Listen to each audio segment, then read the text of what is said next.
Assalamualaikum warahmatullahi wabarakatuh. Nah, ini saya lanjutkan, saudara-saudara. Kita lihat contoh yang lain ya.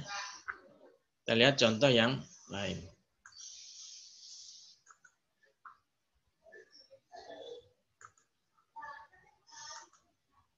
Jadi misalnya ini ya, chemical engineering mathematical applications ini. Ini misalnya pernah saya membuat satu slide. Jadi misalnya material balance. Ini saya beri contoh material balance. Simple example of a simple system. Jadi di sini diberi contoh yaitu orange juice yang diekstraksi, ya diambil ya, itu mengandung 7,08% weight solid sebagai feed satu evaporator. Pada evaporator ya airnya dihilangkan atau diuapkan sehingga nanti kontennya atau kandungan dari hasil treatment itu 58%. Jadi naik dari 7,08 menjadi 58. Nah, sekarang untuk tiap 1000 kg per jam feed gitu ya, berapa jumlah outlet dan itu concentrated juice dan airnya. Nah, seperti ini kita perlu gambar dulu, saudara-saudara. Kita perlu gambar sebagaimana yang ada di sini ya. Gambarnya kan seperti ini, satu feed, dua keluaran. Satu uap air yang ada di posisi atas, dan kemudian yang berikutnya adalah concentrate juice-nya. Nah, kita lihat saudara-saudara. Jadi ketika menyelesaikan permasalahan-permasalahan di dalam bidang keteknikan, jangan terlalu dibuat sulit. Itu yang penting. Jadi kita berikan contoh di sini. Jangan terlalu muluk-muluk menyelesaikannya. Apa harus selalu persamaan diferensial? Ya enggak juga. Enggak juga. Kalau seperti ini apa perlu persamaan diferensial? Saya pikir enggak. Ini material balance biasa. Matematik juga. Nah, lihat ya. Ini kan material balance ini. Ini general atau overall material balance. Kemudian ini komponen. Ya. 15,4 itu komponen. Jadi dua persamaan, dua variabel ya sudah cukup. Kita punya dua variabel, W yaitu jumlah air yang teruapkan ini, dan C yaitu concentrated juice yang perlu dihitung. Kita punya dua persamaan, dua variabel ya sudah bisa kita temukan. W-nya nanti 807,9, C-nya nanti di sini 122,1. C-nya ditemukan dulu. Jadi mathematical teknik kimia, chemical engineering mathematics itu ya tidak terlalu rumit begitu, tapi bisa sederhana seperti ini, ya seperti contoh soal concentrated juice. Ya. Ini saya ambil dari Gen Koplis, saudara-saudara insya Allah punya ini buku ini. Jadi buku transfer fenomena di mata kuliah transfer fenomena itu buku Gen Koplis sudah sangat membantu untuk memahami transfer fenomena secara cepat. Gitu ya. Kalau ingin lebih detail nanti bisa belajar di bukunya Pak Bert Stuart Lightfoot nanti di strata 2 atau strata 3. Tapi Gen Koplis sudah cukup juga untuk dipelajari S2, S3 pun ya sama aja. Karena mungkin molekulernya tidak terlalu banyak di sana kalau di Gen Koplis. Nah, ini dengan cara yang sama saudara-saudara bisa menghitung kristalisasi. Ya, kristalisasi seperti ini. Ya, hampir sama ini soal, hampir sama. Cuman keluarannya kalau tadi yang 2, ini keluarnya ada 3. Solution, masuk adalah feed, solution biasa aqueous, nanti air yang diuapkan atau dipisahkan, kemudian ini larutan, S itu larutan, dan di sini ada kristal C. Jadi hampir sama kalau seperti ini ya material balance biasa, saudara-saudara. Kita punya dua persamaan besar yang kita nanti bisa menyelesaikan S dan C. S itu apa? Solution, dan C dan W juga W. W nanti ditambahkan lagi. Nah, jadi sama nanti hampir sama nih cerita ini. Jadi material balance ini kisah atau mungkin contoh soal mengenai material balance yang ditinjau dari sudut makro, ya makro skill.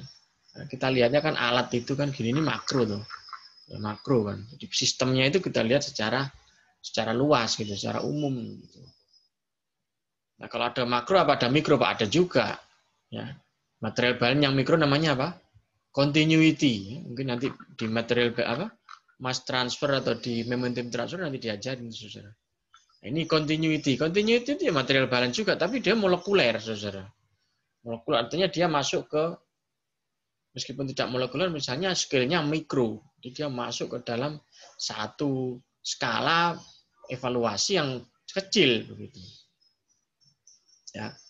Jadi sebagai contoh di sini tentang continuity, ya ini sama material balance. Kita lihat persamaan ini material balance ini, continuity juga. Material balance, tapi di sini nanti continuity. Artinya apa? Kita tinjau berdasar elemen dari mass transfer atau material itu. Nah, di sini diberikan gambaran seperti ini. Ya.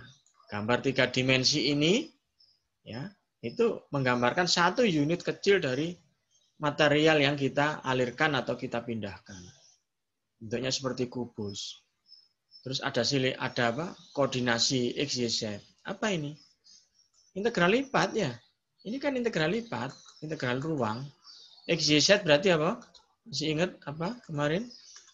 Kok keluar terus ya. Jadi X, Y, Z adalah koordinat kartesian ya. Koordinat kartesian X, Y, Z. Nah, meninjaunya dari situ. Apa? Continuity itu. Dari sumbu X, dari arah X, kemudian dari arah Y, ini kan ada ini arah Y.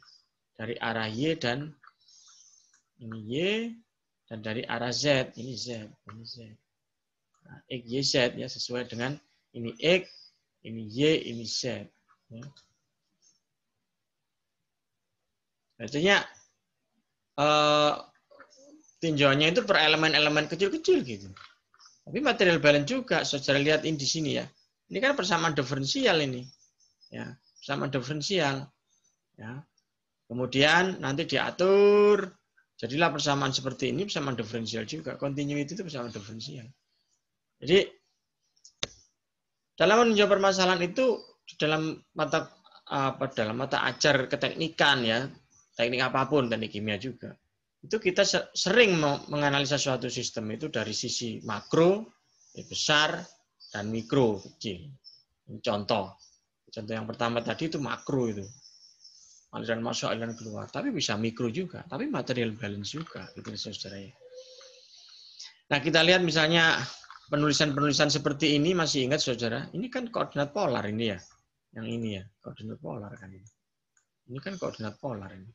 Ada X, R cos theta, Y, R sin theta, dan sebagainya. Ya, jadi koordinat polar. Koordinat apa? Bisa silinder, bisa spherical seperti di sini ya. Bisa silinder, bisa spherical. Jadi yang kita pelajari di mata kuliah ini yang mengenai integral lipat itu ya sebagian kecil aja untuk menyelesaikan permasalahan yang lebih besar ya, permasalahan yang lebih real, lebih praktikal ini, lebih praktikal. Saya stop share dulu ya. Saya stop share. Ini saya belum buka, saudara. Saya belum buka. Maaf.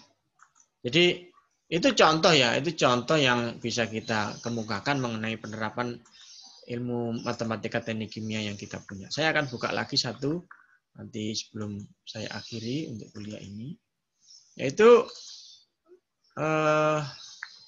differential equation. Jadi ini kita lihat contoh-contoh penerapan persamaan diferensial, saudara-saudara. Jadi saya lupa saya taruh mana ini. Barangkali ini ya, saya buka dulu. Tunggu dulu, ini masih booting. Oke. Nah, saya share screen ya. Mudah-mudahan sudah bisa muncul di sini.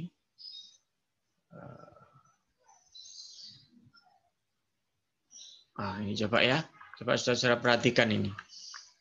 Aplikasi mengenai persamaan diferensial. Ini sama juga ini saudara. Ini penerapan keteknikan ini. Contohnya misalnya ya, ini ada deskripsi seperti ini.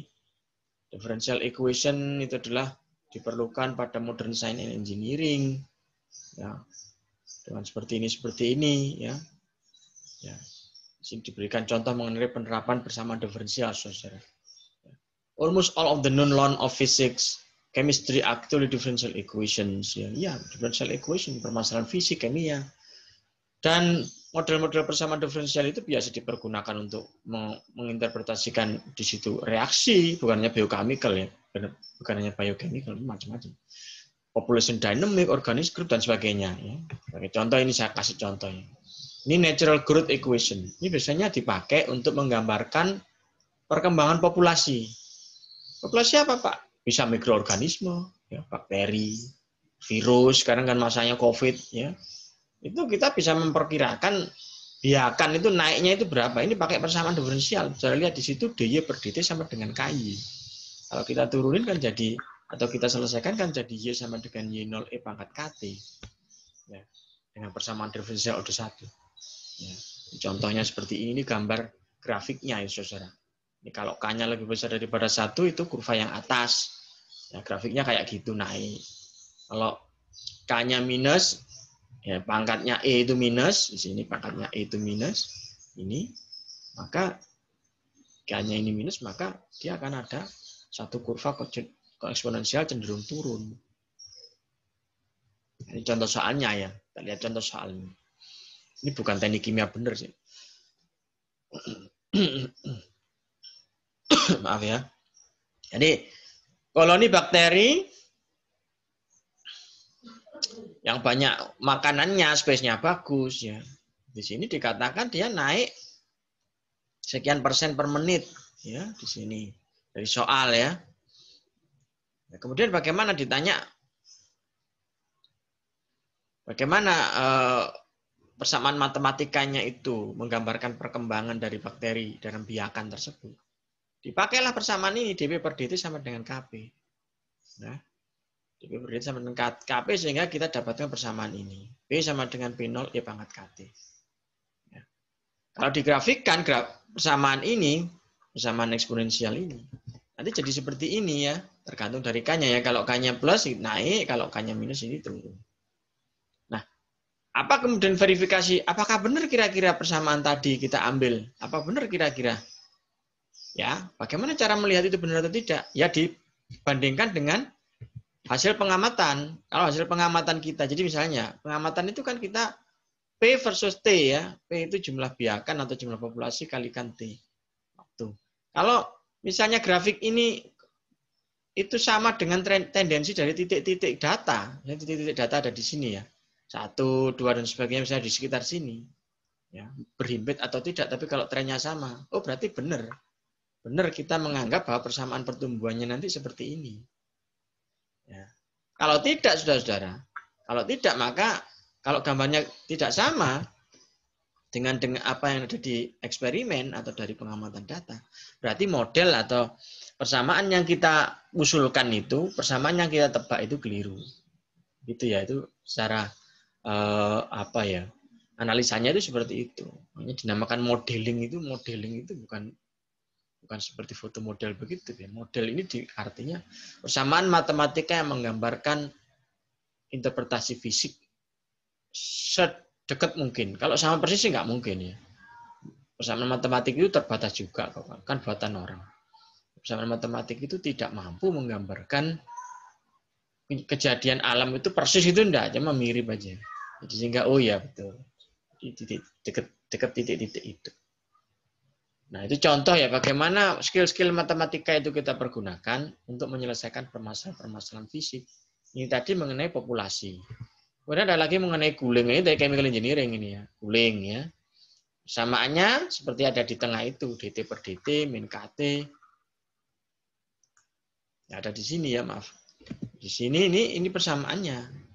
Nanti persamaan ini bagaimana kita eksekusinya? Ya kita teruskan saja. Nah, integrasi separation variabel tuh. Ya, jadi di sini ilmu matematika teknik kimianya dipakai ya. Kita selesaikan, kemudian kita grafikkan. Ada grafiknya nggak ada ini. Jadi dari sini kita bisa melihat bagaimana penerapan ilmu matematika teknik kimia itu di dalam menyelesaikan permasalahan-permasalahan di bidang teknik kimia. Kita lihat kontribusinya ya hanya di sini saja matematikanya itu kan. Tetapi kemampuan kita memformulasikan dari physical data ya dari data-data fisik, data-data real, kemudian menjadi satu persamaan, ini mungkin butuh waktu. Ini butuh waktu. Jadi saya kira itu secara garis besar saudara-saudara mengenai apa yang saudara akan pakai atau sebenarnya saudara harapkan atau yang diharapkan oleh mata kuliah ini, skill yang diharapkan saudara kuasai itu. Di matematika itu tidak hanya berhenti di dalam hitung-hitungan di atas kertas, menyelesaikan soal-soal yang diberikan oleh penguji misalnya, oleh saya, oleh Pak Anas. Bukan, tetapi bagaimana permasalahan-permasalahan yang ada di fisik itu saudara mampu selesaikan. Ini butuh waktu, tetapi saya yakin nanti dengan seiring waktu, dengan mengikuti kuliah-kuliah lanjutan dari kuliah di matematika teknik ini, saudara akan menemukan intuisi itu.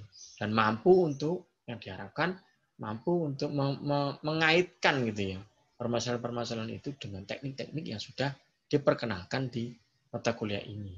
Dan mata kuliah ini juga terbatas waktu, kita terbatas materi dan sebagainya. Jadi akan banyak yang perlu dipelajari dan saya harapkan saudara tidak berhenti untuk belajar atau menambah wawasan keilmuan teknik kimianya. Barangkali itu yang bisa saya sampaikan. Ini sekaligus penutup di semester ini dari saya. Mungkin untuk pertemuan berikut bersama Pak Anas ya. Dan saya harapkan kita habis ini UAS atau EAS, evaluasi akhir semester, dipersiapkan dengan baik agar bisa dilalui ujiannya dengan hasil yang sesuai dengan harapan. Demikian yang bisa saya sampaikan, kurang lebihnya saya mohon maaf. Saya stop share ya. Assalamualaikum warahmatullahi wabarakatuh.